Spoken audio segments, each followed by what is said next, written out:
Heel and Now This. I'm Jay Willis.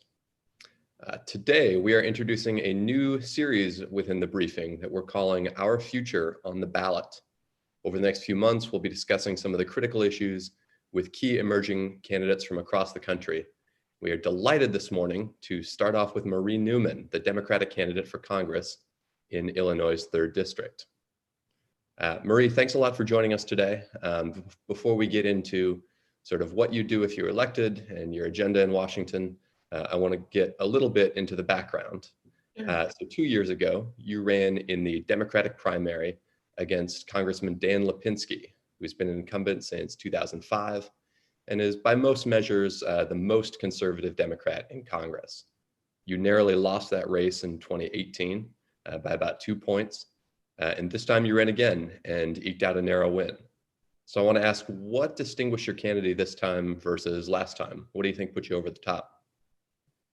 I don't think any one thing ever puts you over the top in any situation, but particularly in politics, it has to be the aggregate of many things, right? So it was a huge team effort. From 2018 to 2020, we built a huge coalition across the entire district, communities, and volunteers. We had 3,000 volunteers working on our campaign.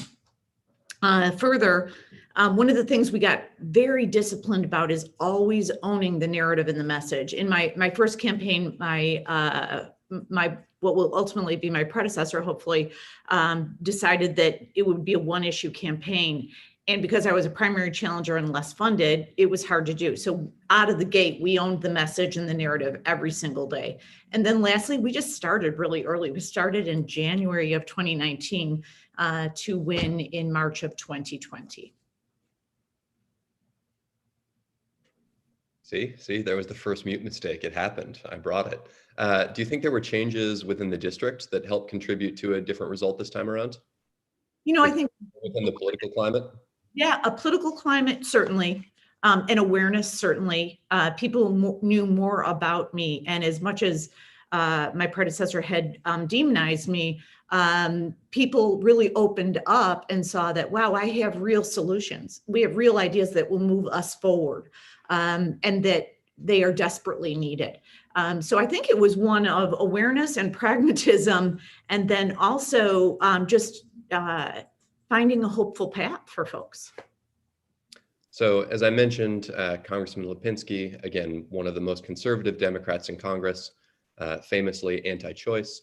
What are some of the sort of the key issues that you hit on with primary voters in trying to make the distinction? You know, there's a lot of people who think, I vote for the Democrat, that's fine. Why should I vote for a different Democrat? What was your answer to that? Right. The answer to that was really simple. It was what the district was concerned with. So by virtue of the fact that they're very concerned with healthcare for all, we have strong acceptance of Medicare for all here in Illinois 3. People believe healthcare is right. It's that simple. And that was really the overriding issue throughout the entire campaign. But an economy that works for everybody. People need a living wage and paid leave and universal child care, and allowing to succeed in life and have opportunity. So those were among the things that were very, very important, alongside several others, things like, you know, climate change and all of the rest, because my predecessor was not a fan of addressing climate change. So there were many issues, not the least of which was immigration. My predecessor is famously anti-immigrant. And so it was really important to show my true beliefs, the district's true beliefs, which are the same, that we need to protect immigrants' rights, advance them, and support them in every way we can. Thanks. So turning to sort of a more forward-facing agenda now, it's sort of hard to decide which crisis deserves this moniker, but I do want to ask about a very urgent crisis that the nation is facing right now, the death of Supreme Court Justice Ruth Bader Ginsburg, just about 6 weeks before the presidential election. Right. The Trump administration and the Republican-controlled Senate have promised to nominate and vote on a new justice this year, perhaps even before the presidential election. So obviously, members of the House are not directly involved in the judicial selection or the judicial confirmation process, and you, as not yet a member of the House, perhaps even more removed. But if a new justice is installed and you take office in January, What's your response as a member of Congress? Are you thinking about legislation to expand the court if Democrats were to take the Senate and the White House? Well, this is uh, a threat to our democracy, right? That the Republicans are operating in this vacuum and in a very hypocritical fashion, right? So I do believe that I will win and be there in January. And so I certainly will support expanding the court. And here's what's at stake. And this is what everybody has to get really focused on, is that it's not just that they will repeal the Affordable Care Act, not just that. They will repeal every workers' right program and make this a right to work nation, which will suppress wages, take away benefits, and will take away our right to organize, which is one of our most American rights. So union rights, workers' rights will go away completely.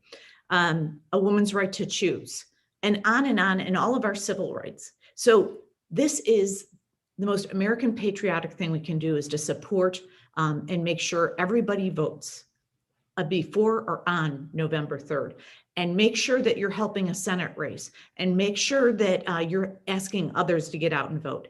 And before you do that, fill out your census right now. So my response to, if in fact they are able to nominate and pass through another conservative judge, is we immediately expand the court. We secondly double down on protecting every right that we have possible. And we ask the American public to work with us. The reason we saved the ACA was because all of the grassroots folks got up and said, I will not tolerate this. And that's what we have to ask again. So moving from one urgent crisis to another urgent crisis, the COVID-19 pandemic has really shown sort of all the different gaps, not just in healthcare, but also in America's social safety net in general. What's your position on healthcare next year? Do you support Medicare for all? Do you support a different version of expanding healthcare? Where's your head at there? Yeah. So the pandemic was a very tragic teacher and taught us some very harsh lessons. First of all, our healthcare system was even more fragile and broken than we could possibly have imagined. Had we enacted the Defense Production Act to get PPP supplies, medicine, and on healthcare to people, we would have been a lot better off. President Trump chose not to do that. That is devastating. What we must do moving forward is take a practical path forward. And the most practical path we have is to take an existing program, Medicare, make it more robust, add vision, dental, long-term care, and all of the things that we need for our everyday, and roll it out methodically to everybody in our nation so everybody is covered. And if we have another pandemic, and we will, everybody will be covered. What about the crisis that people are facing at home? You know, several months, in many cases, not being able to make rent payments, mortgage payments. We do have both experts and lawmakers who are calling for legislation to create an emergency fund to cancel rent, cancel mortgage payments, but also ensure that, you know, small landlords especially aren't left holding the bag. Do you support legislation like that to cancel rent and cancel mortgages? We've got folks who are sort of dealing with a series of moratoriums that may or may not expire. They're dealing with a lot of uncertainty. How do you propose to deal with that in the long term? Yeah. Well, and to be clear, just to give context, had we been able to pass the HEROES Act out of the Senate, everybody would have been on a much better footing. We're now going on 3 months where we could have had 3 months of safety in place, probably would have helped the economy too, because it would have injected money back into the economy.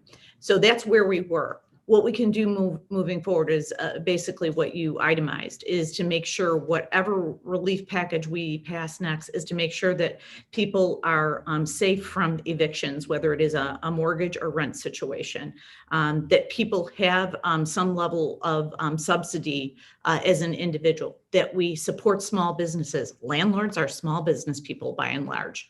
And then lastly, support our counties, cities, and states. Our Republicans in the Senate believe in punishing people instead of supporting, partnering, and working with America. We can't continue to punish people when they've been so deeply punished by this pandemic in the worst way possible. We've lost 200,000 souls. I think today it was 203,000 souls. There is no worse punishment than that. The punishment must stop, and we must support and partner with America.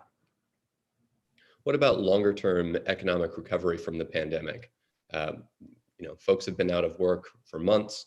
There are plenty of businesses that have disappeared and don't appear to be coming back anytime soon, both due to business reasons and the fact that they just can't have patrons in the store, the business, wherever in the first place.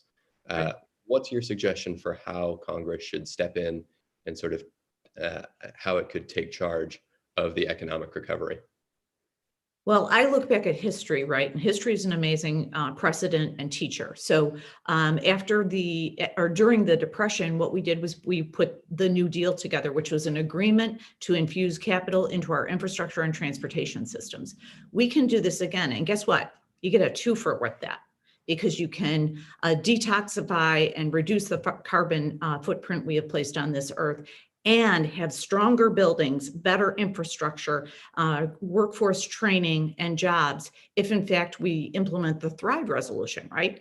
Which is based on the Green New Deal's ideas and makes it more practical. Now we can make it a plan. It's not a plan yet.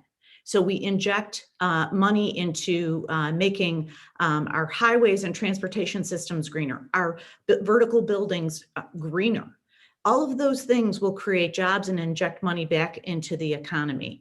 It will also modernize and make everything healthier. So let's do it.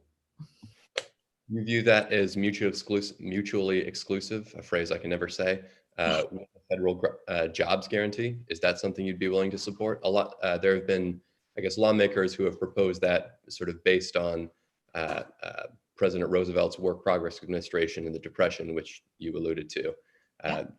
Would you support something broader like that? Yeah, I think that if we are able to provide a jobs guarantee to implement all this enormous work program, it is a work program. So let's make sure we have folks to work on it. Because here's the interesting thing is that through this process called this huge recession / depression we've been in for the last several months, people have not only lost their jobs, but we've lost apprenticeships. We've lost folks that were learning and being trained and certified. So we're going to have a workforce training program that leads to guaranteed jobs so we can get folks in to work on those projects. Moving to yet another crisis that this country is facing. We've got protests going on against police violence all over the country. And we have demonstrators calling and saying, let's divert some of this funding from bloated police budgets that are not effective at keeping us safe towards more community-based spending instead, sort of alternatives to this traditional vision of public safety.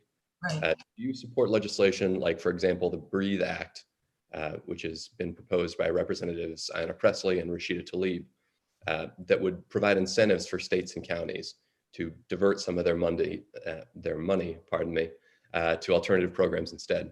Yeah. So this is a big, complex problem, right? So it deserves a strong approach to solving the problem. So it is both providing and investing in our communities, mental health services, housing services, food insecurity, and other community services that make our community strong. And it is also about creating trust and accountability in our public safety and policing. And they must be together. We are no longer going to be able to solve this problem by doing one or the other. We have to create, and that's why I'm a fan of the Justice in Policing Act and the Breathe Act, but also making sure that community and law enforcement come together to talk. On our campaign, we did a series of forums where we brought law enforcement in, community advocates and activists and residents to have hard conversations to make sure we were hearing each other, but also to talk about justice in policing and how do we fund our communities and better support our communities in very real and tangible ways. And that's how we're going to get this done, is to have very hard conversations and support this federal legislation such as Justice in Policing and the Breathe Act. You mentioned these forums. Were those forums you specifically convened like in reaction to sort of these protests? Well, interestingly, we had started these about a year and a half ago, where we were talking about things like hate and anti-immigrant sentiments, and then and all forms of hate. And we had a series of them. And what we realized is that while we talk about being anti-racist in all of these and promoting strong and good and supportive behavior. We hadn't specifically talked about public safety and policing. And so right after, I believe it was right after George Floyd, we immediately started planning a large forum. And we got together within a matter of weeks and had this discussion, and we're continuing these discussions. My campaign already has the mechanisms in place for my administration to make sure that we can address these very nimbly right away in our communities. You've talked a little bit on the campaign trail about your dog Iggy's involvement in sort of the campaign, the get out the vote effort. What advantages and disadvantages does having a dog volunteer bring to the campaign process? Well, he is much more than a volunteer, as you know, Jay. He is the assistant deputy campaign manager. So he has a role. He is paid in dog biscuits. And if I do not pay, he gets quite angry. So we just have that going on all the time. I will tell you, he's a drill sergeant. When we were doing petitions, there was no rest for the weary. He was chop all the time. So he's been a very effective tool of keeping us all in place, including me. He has a particularly strong howl, and you will find that it puts people in line right away. Your top piece of advice for people who are thinking about getting a dog? Awesome idea. It is. No, I'm crazy for dogs, so I'm always going to support more dogs in the world in more homes. Any lessons you can take from your ownership that folks should know? You probably shouldn't spoil them as much as I do. Sort of a agree to disagree situation there. Let's say you win in November. I know we've got just a couple minutes left. You win in November. You take office in Washington in January. You've got an office to decorate, and members have things from their district there in the office. What are the things from your district that go on your desk, on your wall? What's sort of your vision for this? Yeah. So the organization inside my campaign that developed those anti-hate forums, we call them peace and justice forums. Their first document that they built their system on, I have on my laptop that I just refer to sometimes. And I think I will frame that and I will have it next to my desk. I think that's number one. Number two, I'll have pictures of my family, obviously, and my beagle. And then I think that there's a couple of quotes that I think are really important to always remember. And there's a series of them, and I'm not going to articulate all of them, but they do really help me remember why I'm doing what I'm doing. So that constant reminder that we're all in this together and we have to bring everybody together is very important. But we always, as my grandfather used to say, fight on principle early and often, and then that will allow you to get to a place where you can compromise later. Last question, excuse me. Let's say I have 2 hours in Illinois' 3rd district, and for argument's sake, let's say there's not a pandemic happening and I can, do things. Yep. What should I do? Where should I go? Awesome. Start at White Sox Park in the Bridgeport neighborhood, which is our farthest east point. You definitely need to make a stop at Weber's Bakery, the best food ever, I will tell you. And then as you head out to kind of my neck of the woods in the Western Springs and LaGrange area, there's a great bike trail they can hop on. They'll take you to Willow Springs. And out in Will County, there it is just right now, the leaves are starting to change and it is really the prettiest place on the planet and see the leaves change in Will County. So that's what I recommend you do. Man, full tour guidebook. I appreciate that. Marie Newman, thank you so much for joining us today on the briefing, Our Future on the Ballot. Thanks to our viewers at home. Please, if you haven't already, subscribe to Appeal News on Facebook and follow The Appeal on Twitter for more stories and shows just like this one. Marie, thanks again.